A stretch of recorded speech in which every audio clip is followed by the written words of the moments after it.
On today's episode of Gathering the Kings. In sports, it's like once you're at a certain level, you train with the best, you compete with the best. And sometimes you compete with people that are just so naturally gifted that it's impossible for you to get on that same level, no matter how hard you train. It's just different. Whereas in business, I think everyone starts at the same line, no matter like how gifted they are. I always say, if you're stupid, you just partner up with smart people. It doesn't matter if your parents are rich, because most billionaires started with nothing. It doesn't matter 100%. where you're from. It's just like, how do you connect the dots? You are listening to Gathering the Kings with Chaz Wolfe, featuring fellow 7, 8, and even 9-figure business owners who have real battle scars from business and life, but have prevailed as the king that they are designed to be. We welcome high-performing entrepreneurs to the stage in order to reveal the real of the real on what it takes to build a successful business today. We dissect the good and bad decisions they've made along the way that give a true and accurate picture of the journey of success and how you too can get there. Through this dialogue, you will learn the value of growing your network and surrounding yourself with power players and kings like today's guest. Grab your pen and notebook because we're about to dive in. All right, everybody, I'm Chaz Wolfe. This week, Gathering the Kings, I've got Max Vollmer here on the stage. King Thanks stage, for my having man. me. Yeah, brother. Thanks for being here, dude. We were just talking about the weekend and the 4th of July and all that fun stuff that has recently gone by. Tell us before we get too much into your weekend and what you're up to, but tell us what kind of business that you're in first. Obviously, we are in a real estate business, making a lot of adjustments right now. We have been primarily in the wholesale space, basically wholesaling to innovation strategies direct to individuals, hedge funds, or you name it, the entire wholesaling business. And with, I guess a lot of people have been realizing lately, the market has been turning a little bit. Things have been changing. So we've been also changing our business pretty much on a daily basis. Feels like every day feels like a week almost. We do so many things and we make so many adjustments, moving more and more into pre-foreclosure sales, creative self-financing deals, new construction, fix and flips, like all those things that pop up now. And towards the end of the year, we're going to position us more into small and medium-sized multifamily. So we just have to work on the lending perspective right now. A lot of people are losing confidence in the market, which is a good time to tell them, hey, real estate is a really good investment rather than losing all your money in the crypto space or in the stock market. And I was like fair share too, so I know how it feels. And so I'm going back to real estate and focusing 100% on what actually keeps us wealthy. That's right. Exactly. I love the perspective and we'll have lots to dive into, I'm sure. But you're not from America. I want to know your story. Where are you from? Tell us how did you get to America? You've got an incredible story here. I want to start there first. Yeah, it's a good question. So obviously I'm from Germany. It's for your audience and my audience can hear. It's not the typical American accent. But I grew up in Germany. And I came to the US because of sports. I'm also pretty much a professional track and field athlete. So I started competing at a young age in Germany, competed in Germany. And then at around 16, I moved out of my parents' house, chased a dream, was basically working with the Olympic Training Center in Germany. And then competed for Germany at World Championships, European Championships. And therefore my name was out there in the world ranking. And when I finished high school, a lot of US coaches started reaching out to me and offered me a scholarship, which was an amazing opportunity. I never really thought about this while I was training there. And so those opportunities came along and I was like, you know what, it's an amazing opportunity for me to learn a new culture, a new language, get to know different people, get to know different training philosophies, etc. So that there was not any intent building on real estate business. It was mainly sport focused. So I came over here at a really good, successful time, competed for the University of Oregon here in Eugene, Oregon, track turn USA. It was an amazing time. It was successful. So I met my wife in college, my freshman year. And she was also a student. She was playing volleyball. So we met there. And yeah, so we have been together ever since pretty much and started a real estate business out of college students. You always say I just broke a broke college student. And it was the same for us. Only difference was because I was considered an international student. And if you're an international student on a scholarship, you're actually not allowed to do any work. So, I couldn't even work at Starbucks. I couldn't do anything. And therefore there was no income coming in from my side. And the financial times obviously got pretty tough during COVID and everything that was happening. So we had to figure something out. And then we got married and the whole green card process took forever because also immigration offices were closed. I couldn't be the only thing I could do is be an entrepreneur, self-employed and do my own business. There was no limitations on that because I wouldn't be employed. I'd just do my own things. And so we started basically, the real estate business kind of started out of being pushed to the wall having literally no money, no way to get out of it, not even able to work. And then be like, okay, we got to do our own thing. That's incredible. Obviously, just the being pushed against the wall piece is incredible. That puts you into action. But I'm so curious to hear how the connection between the sports and I'm sure just being a deep competitor played into all that. But before we dive into some of the details on kind of the story, if you will, I want to know now at this stage, obviously, if you're talking about just during COVID, it hasn't been that long where you've been at this level of the game, 7 figures and above. But my question to you now is that, man, like you've had an immense amount of success and pretty quickly too. And so my question is, why are you still pushing? Why are you pivoting? Why are you trying to change the business as the market changes? Why not just take the money and live on an island, for lack of better terms? Why are you still pushing? What's your purpose, man? What are you doing? Honestly, it's just, at this point, it's just a passion, right? I think once you find something that you're really passionate about, you don't really want to stop, right? The people that have all the money in the world and they're in their 60s, 70s, and they still work every day. Like they would go to any normal job. It's just because this is like our life. What really moves me is that a lot of people think about wholesaling. You're basically taking deals from people. You're taking it from them, like basically scamming people. But this is not our philosophy. For us, it's always client first and focusing on their solutions, right? So we have a lot of people that reach out, especially in the pre-foreclosure state, that just can't afford it anymore. And rather than them having to go through the bankruptcy and losing their credit, like we help them, right? So, and just those emotional components when people like call me and cry because they're so thankful that we could help them. And then on the other side, we help people finding homes for affordable prices too. So it's the win-win circumstances in both ways. Right. That moves me. What also moves me is just the people working for us, right? I see every week that I can basically implement a little bit of spark in their eyes and just help them accomplish their goals and help them accomplish comfort and stable income and those things, and just feel an amazing team. Building that culture, I always try to push my people. It's like the athlete in me, right? I always try to see what else, how far can we go? Can we get better? Can we get better? Right. So it's tough it's always like you set a goal and then you achieve it. And then you realize, dude, it was actually really simple, but it's next, right? And you the next goal. And then you go just farther and farther. So it's like an endless story.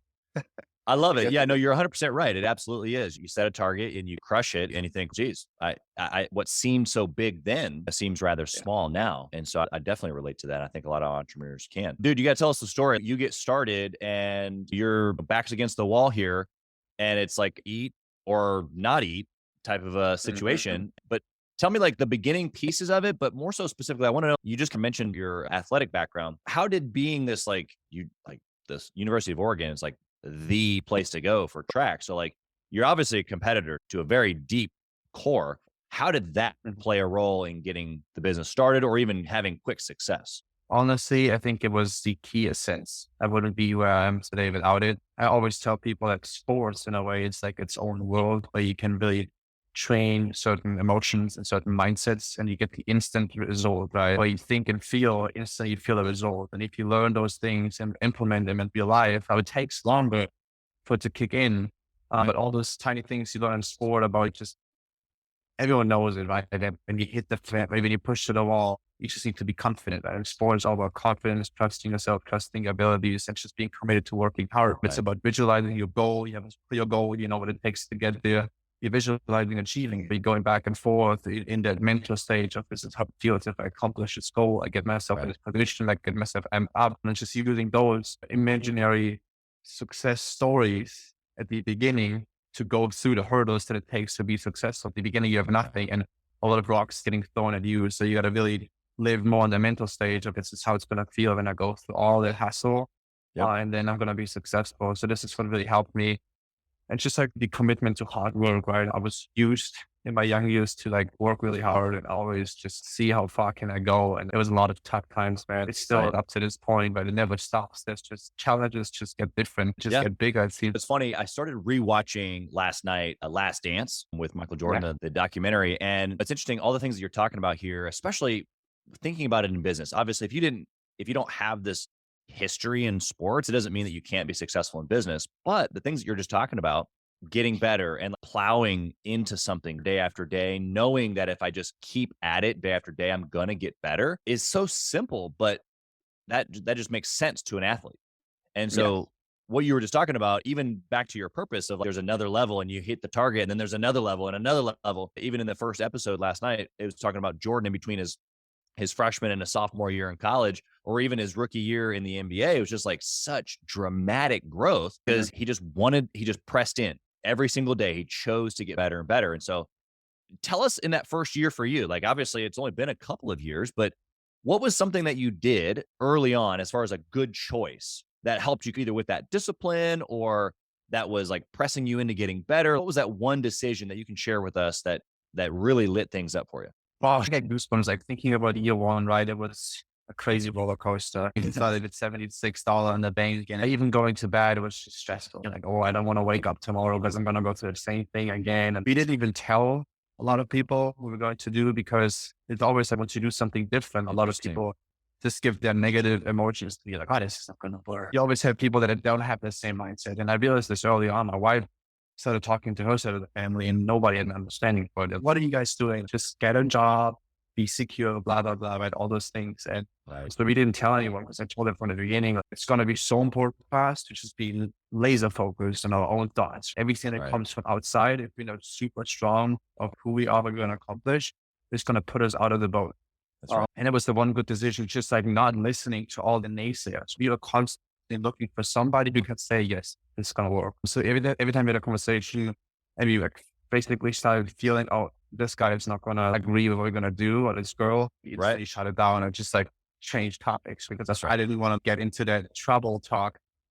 Yeah. And then just looking for people that are open-minded, right? At the beginning, most of the time your circle around you is not really the circle that you need to talk to. You need to go outside of your circle. And we started getting outside of our circle, talking to people, and then people that know people and know people. And all of a sudden you talk to somebody who is an entrepreneur by heart. Right. And all of a sudden you have this conversation and it's the first time it's finally somebody who understands you. That's right. It's just going through their story. You're like, dude, this guy literally started where I was and he went through the same struggle. It's all normal. It's just open our eyes. Like the best decision we had was just talking, not listening to all the people saying it's not going to work and on decisions and just staying committed to the goal and then finding people that can help you pivot in the right direction. People that have done it. There's so many people out there and just feed off them. It's almost like you're swimming in the ocean and there's finally a rock to hold on to. And then it's okay, just hold on to this, feed into it and stop climbing. Right? Dude, I love the analogy that you just gave of the rock and just holding on tight. I think that's so true because there's so many resources. Think about in the education space for a degree or a certification of some kind to work for somebody else. And when it comes to entrepreneurship, it's just like the Wild West. And so you're 100% right. I'm going to pull these two pieces out for the listener. Number one is guard your thoughts. You got to pay attention to what you're listening to and you got to remove the negative. You got to remove the negative people.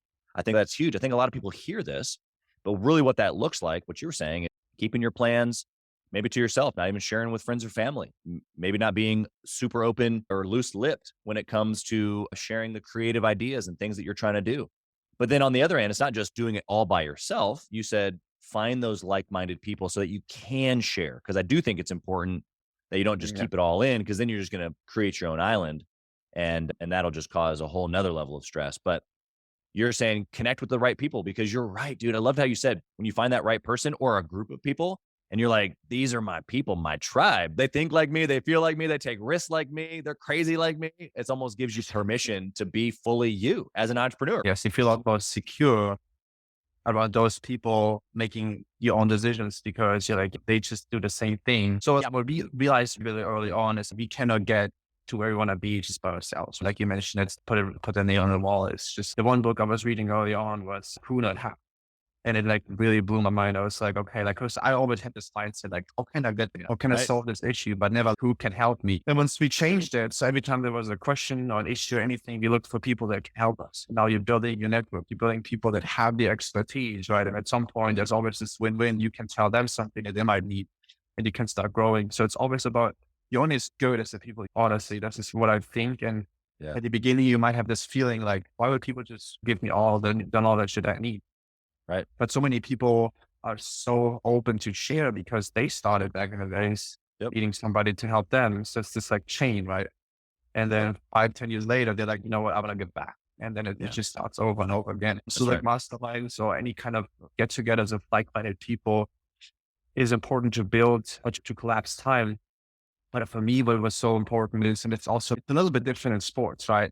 Because in sports, it's like once you're at a certain level, you train with the best, you compete with the best. And sometimes you compete with people that are just so naturally gifted that it's impossible for you to get on that same level, no matter how hard you train. It's just different. But in business, I think everyone starts at the same line, no matter like how gifted they are. I always say, if you're stupid, you just partner up with smart people. But it doesn't matter if your parents are rich, because most billionaires started with nothing. It doesn't matter where you're from. It's just how do you connect the dots? Yeah. I love that. And it's just being in masterminds or like talking to people, understanding like, oh, this guy is just like me, like the same story. It's nothing different. And he has accomplished it. And now you see that picture of like, okay, this is how it looks like. Yeah. I can do that too. It's the confidence. Yeah. Whereas you see some super athletes and you're like, this guy is just no. He's a freak in nature. How can I do that? Yeah. You're like, this is impossible. But in business, it's not. You talk to those people and it's like, gosh, I can do that too. Yeah. And that's what helped me out. I love that perspective, man, because you're right. There's so many entrepreneurs who put other maybe top performing folks on a shelf, a lot like an athlete. And what it creates actually is an excuse for them to think, oh, Max or Chaz, they're supernatural. They've got this freakish talent where, they're better than me, right? But the reality of it is that we're not. You came from another country. I came from a single mom family. Neither one of us had money 10 years ago. And along the way, we've built something that is literally less than 10% of companies do. So what's unique about it? What you just spent the last 5 minutes saying is that anybody can do it. You just got to put yourself in a scenario where you can be around people who are doing it so that you can learn from them and also like start applying what it is that you're learning. I love that feel about the entrepreneur, just community in general. I think, like you said, there's so many people willing to help. It's what we're on the freaking podcast for today. This is what we're literally doing right now, you and me. I don't get paid to do this podcast. You're not getting paid to do this podcast, but there's something even about our own growth, I think, selfishly, something that I'm growing in today by hosting this podcast and giving back, and something that you're growing in by being here and giving of your time. I think that once you've received, it's okay. Now the value not only is just giving it back, but I get to continue my growth as I give back. Yeah. No, it's all about give and take. If you're able to give, you will get so much more. That's right. A lot of people, they like to take without giving, and then they only go so far. You have to just be able to just give, be happy that people also can be successful, help them to be successful, and it all comes back to you twice, 3 times as much. That's right. I love it. Okay. So let's flip the coin. Max, tell me about a bad decision that you made that almost took you out. Many. Gosh, you could talk hours, right? I think there are a lot more bad decisions than good ones. But looking back, every bad decision was actually a good decision because it opens your eyes. I think it's just important to realize when you do a bad decision of how to get out of it. You always push to the wall. Unfortunately, this is how life works, right? You're learning the most, you push to the wall. That's right. Everything goes well. You're just riding the wave. But once you get under the wave, you got to learn how to get up. I think that the worst decision we have made early on is you start comparing yourself with, this is where I want to go. Most of the time you talk to those people and you're okay, this is how their business works. And so when we started wholesaling, which was just me and my wife at the beginning, we made a good amount of money. And then all of a sudden we're like, oh, we need to scale now. It wasn't just like 0 to 1. It was like, okay, let's go 0 to 100 because I'm impatient. And I don't care about 0 to 99. Let's just go straight to 100, like hire like 8 people, build processes, blah, blah, blah. And it was all so cool at the beginning. We like felt like we are doing the best things. But if you're not ready for that, if your system is not ready for that, if you don't have the foundation, you build something and then you build like actually a monster. Right? So like we started scaling super quick and then started downscaling again. Because it almost took us down. Like all of a sudden you have so much responsibility. You have a lot of people. You don't realize that if you bring in new people, you have to actually, they're not going to be efficient day one. You have to train them. And all of a sudden your revenue kicks down because those people actually don't perform like you do. And you start spending more because you think, God, 8 people on the making calls and spend 8 times as much. And like all of a sudden the profit and loss statement look a lot different. You're like, oh my gosh, like, it changed. So I think the decisions you have to make is just be patient, go 0 to 1. 1 to 2, and learn how to be a leader. Like school is never teaching that. And it seems so easy. Yeah, I'm just going to tell them what they need to do and I pay them what else out there. But it's not. There's so much more about building culture, right? It's about, about feeling your employees and make them like really want to work for you. If they're only 30% as efficient, you might as well just do it yourself. You have to make sure they're efficient and you help them grow as well. And this is what we had to learn at the beginning. We just hired and thought, I'm paying them. What else do they need? They just got to get their stuff done. And I was like, I was, not a leader. And then when I started reading the book Multiplier, I realized I need to multiply the talent because now if I invest in them, it's investing in my own company. It's investing in myself. This was like the one thing that we did early on wrong, but I'm glad we did it because it helped us then get better. Yeah, in so many different ways too. I want to try to pull these out for the listener. You talked about number one, scaling too quickly. Just because you knew how to do systems and how to hire and how to increase lead volume doesn't necessarily mean that you were ready for it, which sounds counterintuitive to a sales guy, right? If we can do sales, let's go, let's get them. But all the things inside of that, what you just said, were your leadership, the ability to train and coach and actually build culture inside of the team, to do all those things that last past this month or next month, to actually make the investment worth it inside of your team. Because like you said, if you're only producing a couple of percentage points more with this huge team, then it's the same as doing it yourself. And scaling properly, what I'm hearing you say is you can learn how to do systems, you can learn how to grow, you can learn how to hire, train, but if you aren't doing it intentionally, is that right? The right word, maybe along the way, building each individual person, training, making sure that each hire that you make is taking away a certain amount of time from you or whoever else is involved so that you can actually duplicate the efforts as opposed to just adding people. Is that what I'm hearing you say? Yes. It's just about like understanding, like if you talk to people, like people are going to be open to share how their business works. But now you're talking to somebody who has maybe been in business for 20 years and it took them 20 years to go there. If you start copying that right away, you're going to fall, right? So you need to compare this can be your goal, but then you need to go, okay, I'm doing 40 of this month, who's doing 8? And what is their system going to look like? And then who's doing 16? It's just step by step. And a lot of people, that for me, it was just like from sports, where you're so impatient. You just want to go to the goal quickly. You just want to go through it. You're like, no, I can't do it. Sometimes it's just like the patience is, because if you're basically running a lean business and you're just doubling your revenue, you're going to be a lot better than trying to increase your expenses 10x and somehow try to do 20x in revenue. It's not going to be easy, right? It's possible, but it takes so much. It all starts building on you at the beginning. You're the entrepreneur and nobody's born to be an entrepreneur. You learn those skill sets. And most of the time you started from scratch. So you don't know much about accounting, finance, management, private money raising, so many things. And all of a sudden, all those things come on you and you're like, okay, I don't even know what to do. And then yes, you need people to help you. So it's really important to have those people that help you go through it so you can collapse time and actually get there quicker. Yeah. But just being able always when we have goals, our mentors always say, Max, this is where you want to be, 0 to 1. 0 to 1. Like, okay, you're right. We're going to do what we're going to do tomorrow to get from 0 to 1. That's right. Well, speaking to the impatience, a lot of entrepreneurs like you and I both, very impatient. We want to have the end result now. And it's not that we're not willing to work. It's just that we want it to go fast. And sometimes to build something sustainable or lasting for a long period of time, more than just this year or this decade even, is something that has to take time. There has to be like an actual groundwork laid. Hey, kings and queens, Chaz Wolf. I want to talk to you about something that's super important to me. We put a lot of time and effort, we meaning myself and my team, into this podcast, into the content that goes out every single day. And if you have been getting any sort of value or insight from this, we want it to be able to reach other business owners too. So we would love if you would like, comment, share, leave a review, post, share again, all of the things on social media, on all the different platforms, or even on the podcast mediums of Apple and Spotify. We would love to be able to get our content into more hands, more entrepreneurs, so they can grow their business as quick as possible. Together, we are building a community of like-minded entrepreneurs who are committed to growing their businesses to new heights. So let's do this. Let's help each other. Let's help each other grow. And one of the things that you've said it, but it's been a little bit unspoken, which is this idea of getting around mentors or people that are further along, but specifically somebody who's just maybe a couple of ticks ahead, rather than somebody who's got like the ultimate dream life that you want. Of course, those are nice and good people to be around to make you think bigger, of course. But a lot of times it's just as well, if not better, to get around somebody who's just a tick or two ahead because they're in the grind or they're in the format of whatever it is that you're stepping into. And it's a little bit more real to them. Am I picking up what you're laying down there?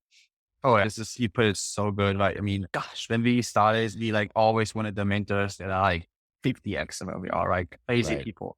and they're super nice. And then once they start talking, they talk in their language and in their level of expertise, which is, there's a huge gap. So sometimes you just get personal super overwhelmed and everything sounds so complicated because for them, everything makes sense. So when they talk about their process, they don't realize that they're 20 years ahead. And then once we started talking to people on the same level, then you have actually conversation that makes sense where you understand what they actually do. And then small things that they mention all of a sudden allow you to be twice as good because, oh my gosh, they just do that. That makes sense. And then you see the big picture, like how you get there. So we connected with people that are pretty much on the same level. So we could like really go into like detail of how our systems work and what do they do different. And the big picture stuff we took from the big guys, but sometimes about talking about processes and systems, you get so overwhelmed looking at what somebody accomplished over 20 years because it took some time. So yes, you said that absolutely right. Yeah, the timepiece keeps coming back, man. If you can recognize that big guy, yeah, he's a big thinker. He's got all the juice that you think you have too, but he's got 20 years on you. And if you put yourself in that seat of just going, okay, if I just stayed this diligent, this persistent at what I'm doing over the next 20 years, is it likely that I'm going to be where this guy is? If I'm doing the right things, then yes. And sometimes it's just very difficult to think out 20 years, especially as a young guy. But even myself in my 20s, I remember buying my first couple of franchises the year I turned 25. And I thought to myself, okay, I got a 10-year business loan. At the age of 35, these businesses are going to be paid for. And instead of paying the bank a couple $100,000, I'm going to be making a couple $100,000. And I'll be 35 years old. They'll be paid for. And that seems so far down the line. And the 10 years just went by. It feels like a lifetime ago when I bought those stores. So it's crazy to think about another 10 or 20 or even 30 years. But if you can set your mind at a forward pace like that, it helps you pace properly for those bigger targets. So I love that. Max, do you have some sort of a discipline or a process now in making decisions? Obviously, we're still going to both make a bunch of bad ones, but our target now is to make a bunch of good ones. Is there any sort of process that you take your team or you personally through in making a good decision? Yes, I've learned that I usually run like bigger decisions through my networks. I just talk to people. I'm like, hey guys, I have this idea. I want to do X, Y, Z. What do you guys think? And you learn so many times you think, dude, this is the golden idea. And all of a sudden people take you down. Like, dude, don't do this, whatever, because somebody has done it. And they like, dude, this doesn't work. Totally scratch to me. And then you're like, oh my gosh, okay.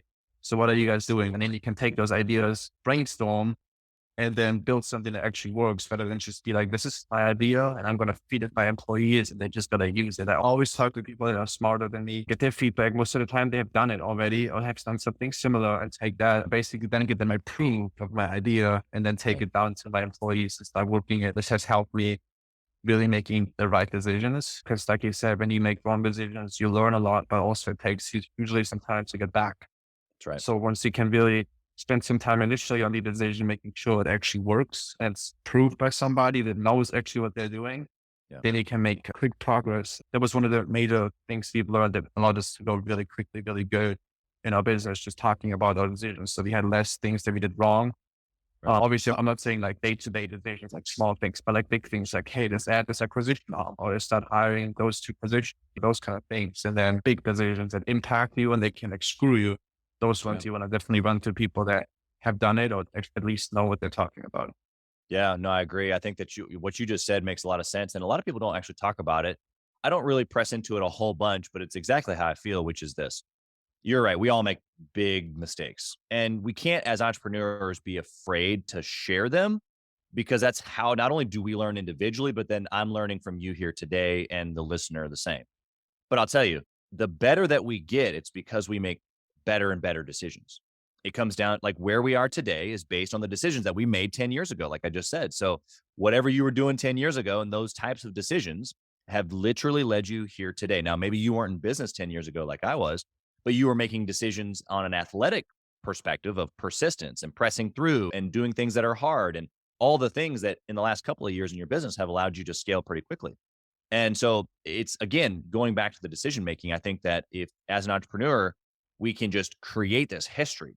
Good decision, good decision, good decision. Oh, okay, bad decision. Fine, no big deal. We learn. But then good decision, good decision, good decision, good decision, good decision. This track record, it not only builds confidence, but it actually gets you where you want to go. Yeah, no, you're right. And also like another big thing that I learned as an athlete is a lot of people said yearly goals, right? And then you're starting in January and then all of a sudden it seems like December is so far out and you get lazy because it looks far out. So as an athlete, usually like your season is 3 months long. So you have 12 weeks. So like you said, 12-week goals, you work really hard to get there. And then you reassess and then you go for the next season. So we had 3 season track. I was like, basically 4. You had the pre-off season and winter training, indoor and outdoor season. So it was like a blocks. And I used it in business too. I said 3 months goals and basically treat them as a year goal. And then after 3 months, you're going to go back, look, what have you accomplished? And then assess from there for the next 2 months. And basically every week is like a quarter for us. Every week we're going to look back, track our numbers, look what we've accomplished, look what was not good. And so making decisions based on numbers, and don't just let it loose and be like, yeah, it's all going to be fine in December. We're going to make the decisions, track your numbers. And personally, every single night I sit down and look what I've accomplished today. I write my list for the next day of what I'm going to do when, because then I can clear my mind. I wake up and I have a clear goal.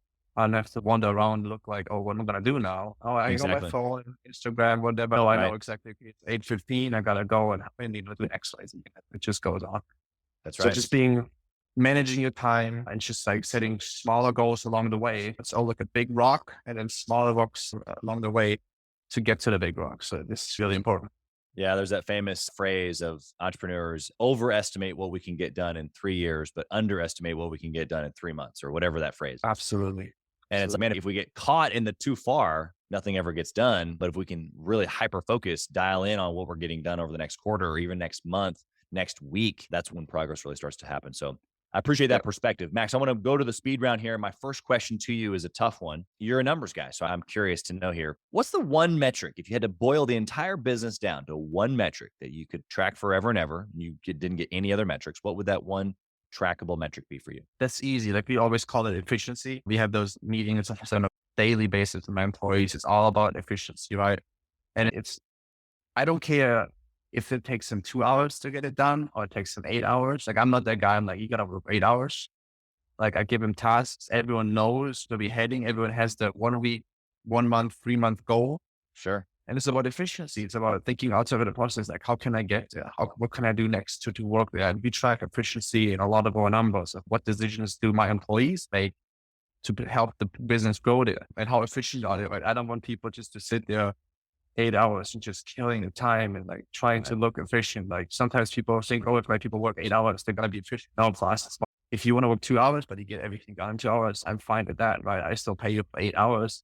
But it's just for me, like I want you to think, how can I get my time spent wisely? Because personally, I think time is the most valuable thing ever. No money can ever buy you time, and you lose it every single second. You're just losing it. So like you need to make sure that the time you have is so limited that you're spending it so wisely. And I always teach this to my employees, right? It's about just use your time wisely. And that's the one thing we track, just how to use your time. And how can we be more efficient? Things that don't matter, don't focus on, just focus on the stuff that makes money. That's right. I love that too. It's all about the deliverable at that point. But what I love below that, what you just said, which I've got a comment here because it as an expression of who you are, your character, is you're gifting the same thing that you say that's valuable to you as an entrepreneur to your employees, time. And you're saying, hey, I want to give you autonomy. I want to give you the ability. Here's the task list. Go for it. Go for it hard. Go for it slow. Whatever gets the goal done, late at night, early in the morning, either way, as long as the task is done. And obviously, I'm sure there's some more parameters given per task, but generally speaking, I think that's an amazing gift that you're giving to your folks. So what you already mentioned a couple of books here, but what would be the one book, maybe one of those that you'd recommend a six-figure specifically read, six-figure guy or gal to get to that seven-figure mark? Who Knows How. I think that's the one like general book out of all ones that's so specific, but Who Knows How is just like changing the mindset and understanding I need to connect to people that can help me get to my goal. That changed us so quickly. And it doesn't take much. You just got to stop thinking like, how, who, and that's it. And now you can actually have so many more opportunities. It's insane. I think I've started 3 companies since reading that book last year because of who. I had this thing, I had this issue, I had this problem, and I wanted to solve it. But rather than asking how, I said who. And that has led me to literally starting off the top of my head. I can think of 3 companies that I started in the last 2 years, maybe even year and a half since I read that book.